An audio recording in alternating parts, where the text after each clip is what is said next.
मंत्री जी, आज बैठक हुई मुख्यमंत्री जी और वर्ल्ड बैंक के डेलीगेशन के साथ, क्या कुछ प्रमुख विषय रहे जिन पर चर्चा की गई है और किस तरीके से पर्यावरण को स्वच्छ रखने में ये जो बैठक है आगे कारगर सिद्ध होगी? ये वर्ल्ड बैंक की टीम आज आई और उसमें मुख्यमंत्री जी ने भी शिरकत की और ACS principal secretary, chief principal secretary, हमारे एनवायरनमेंट के सेक्रेटरी, सभी ने इसमें भाग लिया और हरियाणा के कई अधिकारी और थे। वर्ल्ड बैंक का डेलीगेशन था। उन्होंने इस NCR क्षेत्र और हरियाणा, दिल्ली, पंजाब और यूपी का कुछ क्षेत्र में कि पर्यावरण ठीक रहे, इस बारे में विस्तार से चर्चा की कि वर्ल्ड बैंक आपकी क्या मदद कर सकता है। तो एक प्रपोजल है कि हरियाणा को तकरीबन 3650 करोड़ रुपए इस पे 2030 तक वो खर्च करेंगे।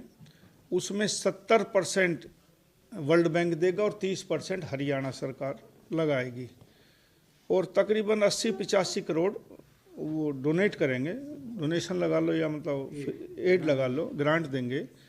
और इसमें ये योजना है कि जो ये बड़े बड़े शहर हैं जैसे फरीदाबाद है, गुड़गांव है, और आज मुख्यमंत्री जी ने उसमें सोनीपत को भी जोड़ा है कि दिल्ली के नज़दीक है, प्रदूषण वहाँ से भी जाता है कि स्टेट से नहीं, एक ज़िले से नहीं जाता। तो यहाँ तकरीबन 250 बस, इलेक्ट्रिक की बस चले, उसका पैसा वर्ल्ड बैंक और गवर्नमेंट ऑफ हरियाणा दे।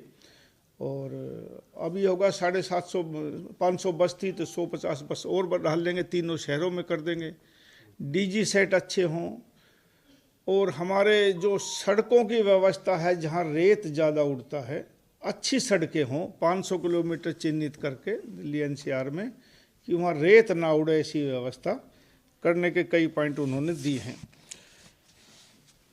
ऐसे ही कि जैसे जैसे हम आहिस्ता आहिस्ता पर्यावरण को ठीक रख सकते हैं, क्योंकि आने वाले समय में आजकल बहुत पर्यावरण बढ़ा, अब 2-4 दिन से तो मात्रा कम हुई है, लेकिन तकरीबन सर्दियों के दिनों में AQI 500 से आसपास रहता, कभी 400, कभी 500, 500 से ऊपर।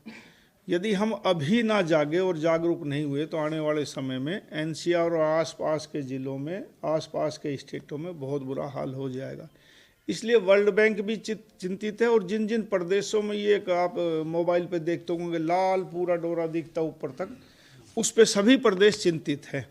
और हिंदुस्तान का तकरीबन मैं कहूँ 18-20% इलाका प्रदूषण से युक्त है, तो उसके बारे में सभी लोग चिंतित है और उसके आहिस्ता आहिस्ता योजना बनाई है।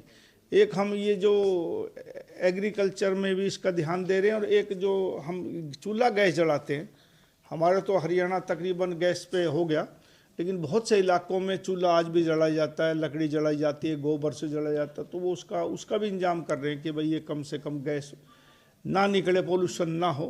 तो ऐसी बहुत सी व्यवस्था करने की इसमें कोशिश की। इनिशियल स्टेज पे ये है, आगे आगे कैसे कैसे फंड देना है वो अभी फाइनेंशियल कमिश्नर और उनके वर्ल्ड बैंक के आदमी बैठेंगे, और मुझे लगता है कि 1 महीने के अंदर ये फाइनल हो जाएगा। ये केवल NCR को लेकर के है या और हरियाणा? नहीं, हरियाणा पंजाब NCR में नहीं आता है, लेकिन जहाँ पंजाब को भी पंजाब से भी उनकी मीटिंग हुई है, और मेरा मानना है UP से भी हुई होगी, दिल्ली वालों से भी होगी, हमसे हरियाणा से भी हुई है। और मैं देखता हूँ कि मोबाइल पे जो जहाँ जहाँ रेड शेप आती है, डेंजर इलाका जहाँ दिखाते हैं, तो उसमें जो रेड इलाका है उसमें सभी जगह वर्ल्ड बैंक कोशिश करेगा। और ये एक वर्ल्ड बैंक ने पहल करी है, मैं उनका अपनी तरफ से भी आपके माध्यम से स्वागत करता हूँ। और आहिस्ता आहिस्ता हम सब लोग कोशिश करेंगे तो प्रदूषण ठीक हो पाएगा। इसके अंदर हिसार इलाका है, कैथल है, ये तो NCR में नहीं आते, लेकिन यहाँ रेड ज्यादा होता है, तो फिर इनको नहीं, वो भी आएगा। इसमें कोई NCR का ही क्षेत्र नहीं है, पंजाब NCR में नहीं आता, लेकिन वहाँ भी उन्होंने मीटिंग की है। जहाँ जहाँ भी प्रदूषण है वहाँ वहाँ कोशिश करेंगे हम कि प्रदूषण से ओवरऑल स्टेट प्रोग्राम है। लेकिन जो ज़्यादा दिल्ली के नज़दीक है वहाँ पहले कोशिश होगी, बाद में आहिस्ता आहिस्ता यहाँ भी करते रहेंगे। रिसर्च प्रोग्राम वगैरह भी शुरू किए जाएंगे यूनिवर्सिटी? हाँ, बिल्कुल किए जाएंगे सभी यूनिवर्सिटियों में, और जागरूक करेंगे कि ऐसे ये कम से कम हो, इसकी रिसर्च भी होगी और इसमें हम क्या क्या कर सकते हैं। हर आदमी का इन्वॉल्वमेंट हो, हर संस्था का हो। यूनिवर्सिटी में बच्चे पढ़ते हैं, आज से हम उनको सिखाएंगे, बताएंगे, साइंटिस्ट भेजेंगे, तो आहिस्ता आहिस्ता इस पर काम ठीक होगा। जब पोल्यूशन होता है तो किसानों को या फिर जो पराली जलती है उसको एक बड़ा वजह बताई जाती है, उसका भी कोई देखो, आम आदमी, अखबार वाले, मीडिया वाले, आप लोग भी कह देते हो कि पराली का सबसे ज़्यादा धुआं है। मैं एज मिनिस्टर ये कह सकता हूँ कि 5% से ऊपर पराली का धुआं नहीं है। ये डस्ट है और चीज़ें बहुत है, कहीं इंडस्ट्री का, कहीं गाड़ियों का है, कहीं एसी का, बहुत चीज़ों का है। गाड़ियों को बंद करने की भी कोई बात नहीं, गाड़ियों को बंद करने की बात नहीं, आहिस्ता आहिस्ता लोगों को समझाए कि इलेक्ट्रिक विकल्प है। और जब तक हम पब्लिक व्हीकल लोगों को ना प्रोवाइड करेंगे तो तब तक आदमी प्राइवेट गाड़ी नहीं छोड़ेगा। हम ज़्यादा मेट्रो लेकर आए, हम बसेज लेकर आए, इलेक्ट्रिक बसें, तो लोगों को सुविधा मिलेगी, तो लोग आहिस्ता आहिस्ता प्राइवेट गाड़ियों से पब्लिक बसों में आ जाएंगे। इस बैठक में कृत्रिम बारिश को लेकर भी कोई बातचीत हुई? नहीं, इसमें कृत्रिम बारिश को लेकर इसमें कोई बात नहीं। एक आप आगे भी स्टडी टूर के लिए आप जा रहे हैं कि किस तरीके से आगे जो हमारे जो फॉरेस्ट है या फिर पर्यावरण है, हाँ, ये अरावली के बारे में एक सऊदी में एक हम ग्रीन क्या बोलते हैं उसको, ग्रीन वॉल बनाने के लिए जा रहे हैं। तो उसमें हरियाणा के अधिकारी जा रहे हैं और देश के अधिकारी जा रहे हैं स्टेट में। उसमें माननीय भूपेंद्र यादव जो हमारे वन पर्यावरण मंत्री है वो भी जा रहे हैं। और 1 तारीख से 5 तारीख तक सऊदी रियाज में वो एक कॉन्फ्रेंस है UN की, तो उसमें हम लोग सब शिरकत करेंगे। और जो नए नए काम मिलेंगे, कैसे हरियाली हो, क्योंकि सऊदी ने बहुत तरक्की की इस मामले में। सऊदी सारा रेगिस्तान था, मैं तो कभी जाके नहीं देखा, पहली बार जा रहा हूँ, लेकिन जब भी हमने YouTube वगैरह पे या सऊदी के बारे में पढ़ा तो सऊदी में कई हज़ार किलोमीटर तक रेत ही रेत था। लेकिन आज मैं YouTube पे देखता हूँ तो कई हज़ार किलोमीटर उन्होंने हरियाली कर दी।